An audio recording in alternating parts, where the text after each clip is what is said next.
the stages of tuberculosis of hip joint and the various deformities that you see in each of those stages. Okay.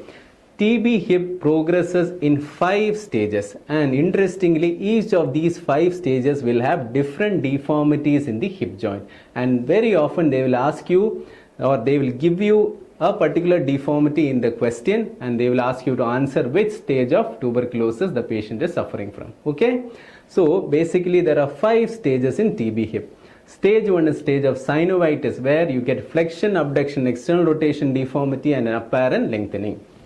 In stage 2, which is a stage of early arthritis, you get flexion, adduction, internal rotation and a slight shortening, an apparent shortening less than 1 centimeter.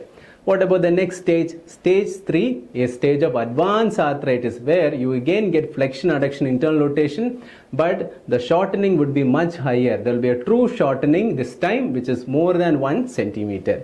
And stage 4 is the stage of advanced arthritis with subluxation or a dislocation. Because of this dislocation, you can get an unstable hip and sometimes there will be variable deformities.